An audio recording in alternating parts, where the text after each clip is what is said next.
भारत के संविधान के बारे में सबसे बुरी बात तो यह है कि इसमें कुछ भी भारतीय नहीं है।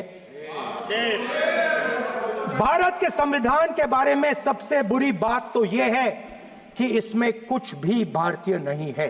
यह आपके नेता ने कहा था, जिसकी आप पूजा करते हैं। Speaker sir, I described in my first speech the idea of a battle taking place. I described the Mahabharata, described Kurukshetra. There is a battle taking place today in India. And on this side are the defenders of the idea of the Constitution. And from each state we have one. If you ask us Tamil Nadu, we will tell you Periyar. If you ask us Karnataka, we will say Basavana. If you ask us Maharashtra, we will say Phule ji, Ambedkar ji. If you ask us Gujarat, we will say Mahatma Gandhi. आप speaker को You praise these people. You praise these people hesitatingly because you have to. But the truth is that you want India to be run the way it used to be run. जैसे हिंदुस्तान पहले चलाया जाता था, वैसे ही आप हिंदुस्तान को चलाना चाहते हो। मैं बता रहा हूं, आ रहा हूं। पेशेंस रखिए थोड़ी, इतना एक्साइटमेंट नहीं होना चाहिए। स्पीकर सर, जब मैं छोटा था दिल्ली में, स्पीकर सर, दिल्ली के चारों ओर जंगल हुआ करता था। जो आज यहां रहते हैं उनको ताजुब होगा कि एम्स के बिल्कुल बगल में जंगल शुरू होता था। जहां रेलवे म्यूजियम है वहां पे जंगल शुरू होता था। वैसे ही जंगल में, दोनों नॉर्थ और साउथ, वैसे ही जंगल में हजारों साल पहले एक युवा, 6-7 साल का युवा, हर रोज सुबह उठ के 4 बजे उठ के, एक बच्चा, वाह बहुत बढ़िया, एक बच्चा 4 बजे उठ के तपस्या करता था। हर रोज सुबह तपस्या, हर रोज सुबह वो धनुष उठाकर तीर कमान चलाता था और घंटे उसने तपस्या की, सालों के लिए उसने तपस्या की।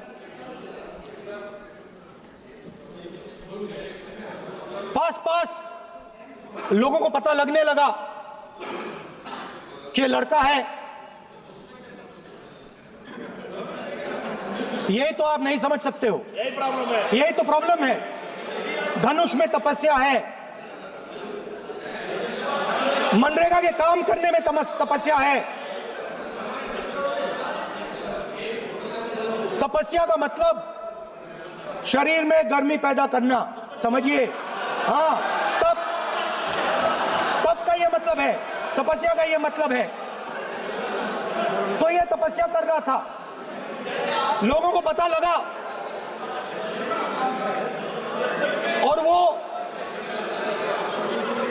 गुरु के पास गया। लड़के का नाम एकलव्य था और वो गुरु के पास गया और उसने कहा, गुरु द्रोणाचार्य जी, मैं सालों से धनुष चलाना सीख रहा हूं, मैंने अपनी पूरी शक्ति इसमें डाली है।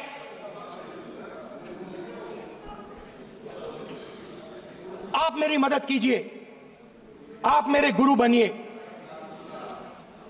द्रोणाचार्य जी ने एकलव्य को कहा कि आप ऊंची जात के नहीं हो, ऊंची जात के नहीं हो, आप द्विजा नहीं हो। मैं आपका गुरु नहीं बनूंगा, यहां से तुम चले जाओ। और एकलव्य चला गया। फिर से एकलव्य ने तपस्या शुरू की, फिर से तपस्या शुरू की। कुछ साल बाद द्रोणाचार्य जी और पांडव उसी जंगल से निकले। एक कुत्ता भौंक रहा था, कहानी आपने सुनी है, सुना देता हूं। कुत्ता भौंक रहा था, अचानक कुत्ते की आवाज शांत हो गई। द्रोणाचार्य जी और पांडव पास गए और उन्होंने देखा कि तीरों के जाल में कुत्ता फंसा हुआ था। मुंह में तीर था एक, हाँ, मगर कुत्ता तीरों के जाल में फंसा था। एक तीर मुंह में थी, शांत था कुत्ता, मगर कुत्ते को चोट नहीं लगी। एकलव्य ने अहिंसा के साथ कुत्ते को शांत किया था। द्रोणाचार्य जी आते हैं और एकदम पूछते हैं, तुम्हें यह किसने सिखाया? एकलव्य जवाब देता है, द्रोणाचार्य जी, यह मैं सीखा हूं, मैंने तपस्या की है, घंटों मैंने प्रैक्टिस की है।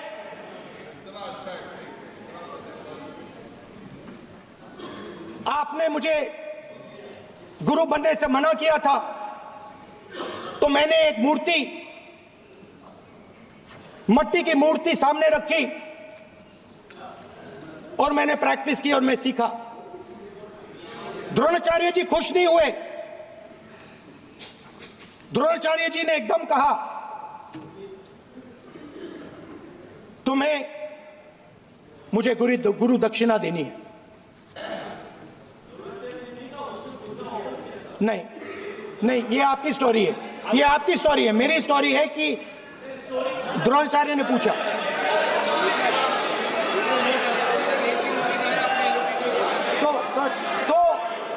तो द्रोणाचार्य जी ने, Sir, the PM will not speak. You have to understand. If you are not giving order, Prime Minister has to speak. That you have to understand. If you are not giving protection, if you are not giving protection to LOP, then Prime Minister has to speak here. I will tell you. We will be very clear. ठीक है sir. माननीय सदस्य, आपको मैंने कई बार कहा, आप धमकी शब्दों में मत बोला करिए। एक मिनट जाती। द्रोणाचार्य जी ने, कार्य मंत्री बोले कितने डिस्टर्बेंस कर रहे थे। द्रोणाचार्य जी ने कहा कि मुझे आप गुरु दक्षिणा दीजिए। मेरी स्पीच ले ली आपने। तो द्रोणाचार्य जी ने उनसे कहा कि गुरु दक्षिणा के लिए मुझे तुम्हारा हुनर, तुम्हारा भविष्य, तुम्हारा अंगूठा चाहिए। और एकलव्य ने अंगूठा काट के द्रोणाचार्य को दे दिया।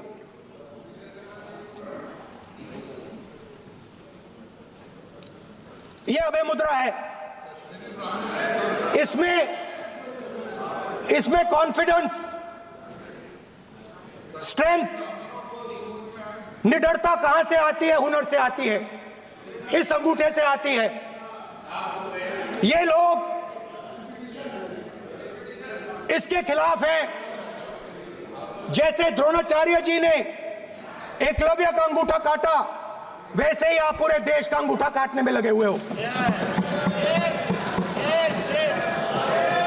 आप जैसे ही एकलव्य का, जैसे द्रोणाचार्य जी ने एकलव्य का अंगूठा काटा, वैसे ही आप हिंदुस्तान के युवाओं का, जैसे ही एकलव्य ने, ठीक है सर, जैसे एकलव्य का अंगूठा काटा गया, वैसे ही आप हिंदुस्तान के युवाओं का, सबका अंगूठा काटते हो। जब आप अदानी जी को, जब आप अदानी जी को धारावी देते हो तो आप धारावी के जो एंटरप्रेन्योर्स हैं, जो स्मॉल एंड मीडियम बिजनेसेस हैं, उनका आप अंगूठा काटते हो। जब आप हिंदुस्तान के पोर्ट्स, एयरपोर्ट्स, डिफेंस इंडस्ट्री, ये सब जब आप अदानी को देते हो,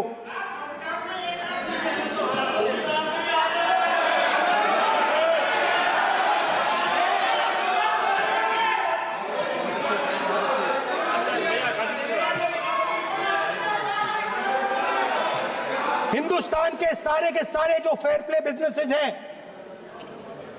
जो ईमानदारी से काम करते हैं, आप उन सब का अंगूठा काटते हो जब आप अदानी की मदद करते हो। कॉन्स्टिट्यूशन में लैटरल एंट्री कर आप हिंदुस्तान के युवाओं का, पिछड़ों का, गरीबों का अंगूठा काटते हो।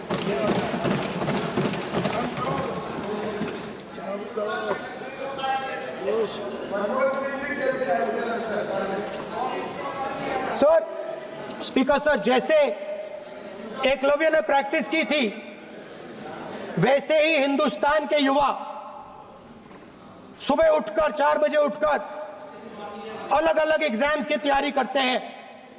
आपने देखा होगा,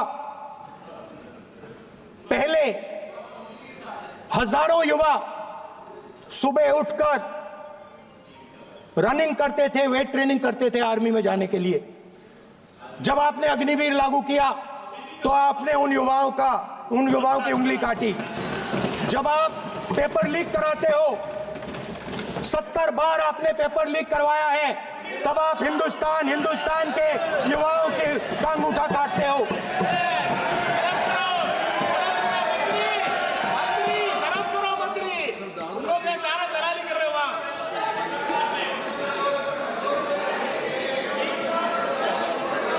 आज बाहर, दिल्ली के बाहर आपने किसानों पर टीयर गैस चलाया है, आपने किसानों पर लाठीचार्ज किया है। किसान आपसे एमएसपी मांगते हैं, सही दाम मांगते हैं, मगर आप अदानी को फायदा पहुंचाते हो, अंबानी को फायदा पहुंचाते हो और किसान का अंगूठा काटने का काम करते हो। देखिए, हम कहते हैं अभय मुद्रा, हम कहते हैं डरो मत, आप कहते हो हम आपका अंगूठा काट देंगे। ये फर्क है। एक तरफ कौन सर बोले, मेरे कहना है कि हम एक मिनट प्लीज बैठिए, आप बैठिए, प्लीज बैठिए, आप बैठिए। आज हम भारत के संविधान की 75 वर्ष की गौरवशाली यात्रा कर रहे हैं और कर भाई ये चर्चा हुई थी कि हम संविधान की चर्चा करते समय उसकी उच्च कोटि की ये अपेक्षा है। आप स्पीकर सर, आप राष्ट्रपति नहीं है। कॉन्स्टिट्यूशन में कहीं नहीं लिखा है कि मोनोपोली होनी चाहिए। कॉन्स्टिट्यूशन में कहीं नहीं लिखा है कि पेपर लीक होना चाहिए। कॉन्स्टिट्यूशन में कहीं नहीं लिखा है कि अग्निवीर होना चाहिए। कॉन्स्टिट्यूशन में ये सब नहीं लिखा है, इसलिए मैं यहाँ रेस कर रहा हूँ। कॉन्स्टिट्यूशन में नहीं लिखा है कि हिंदुस्तान के युवाओं का अंगूठा काटना चाहिए, उनका जो हुनर है उनसे छीना जाना चाहिए।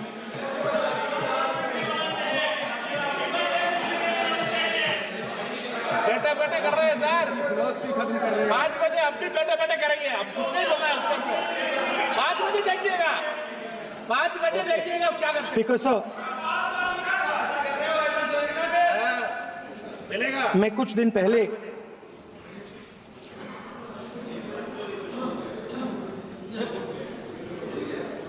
पहले मैं हाथरस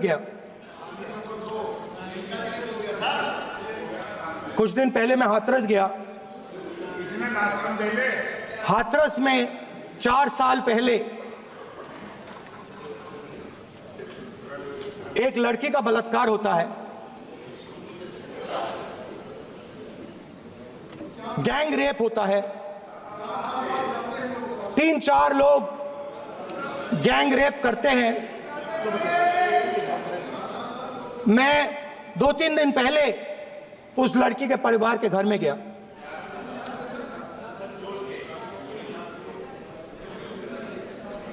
जिन्होंने गैंग रेप किया वो बाहर घूम रहे हैं। और लड़की का परिवार अपने घर में बंद है। लड़की का परिवार बाहर नहीं जा सकता है। जो अपराधी हैं वो उनको रोज धमकाते हैं और वो बाहर घूमते हैं।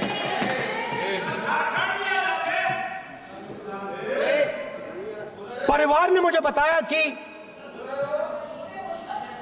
बेटी का जो अंतिम संस्कार था वो भी नहीं करने दिया और चीफ मिनिस्टर ने इसके बारे में खुलकर मीडिया में झूठ बोला है। ये कॉन्स्टिट्यूशन में कहां लिखा है? ये कॉन्स्टिट्यूशन में कहां लिखा है कि जो बलात्कार करते हैं वो बाहर रहे और जिसका रेप हुआ है, जिसके परिवार, उस परिवार को बंद कर दिया जाए? कहां लिखा है कॉन्स्टिट्यूशन में? ये आपकी किताब में लिखा हुआ है, मनुस्मृति में लिखा है, मगर कॉन्स्टिट्यूशन में नहीं लिखा। और अगर आप कहते हो कि यूपी में आपका राज है और वहां पे कॉन्स्टिट्यूशन नहीं लागू होता है, वहां पे मनुस्मृति लागू हो रही है।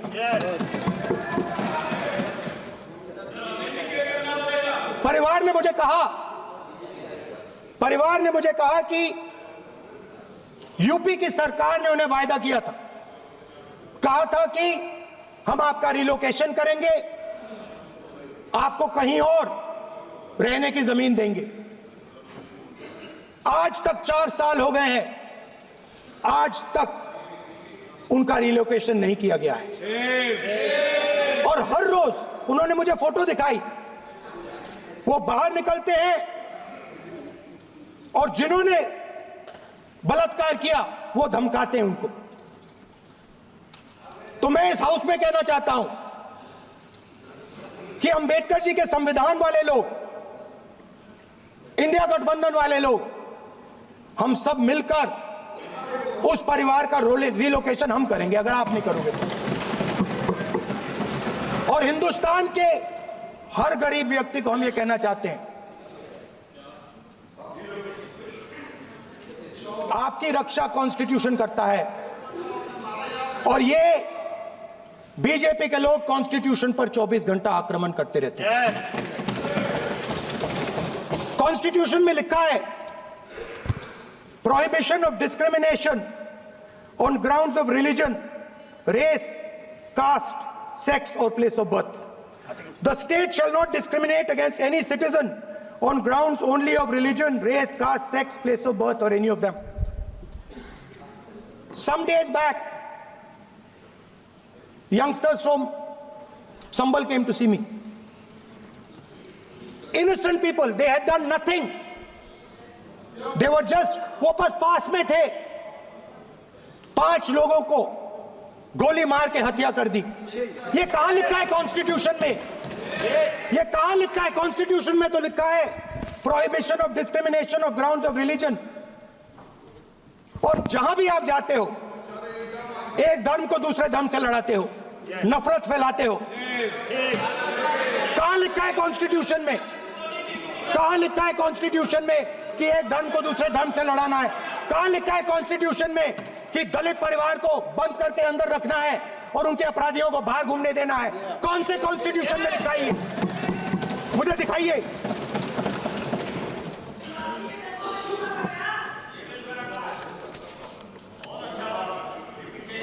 स्पीकर साहब,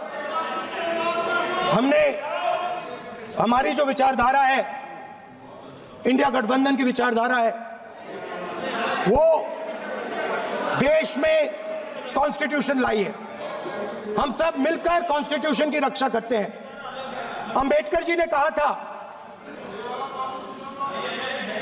if there is political equality but no social and economic equality, political equality will be destroyed.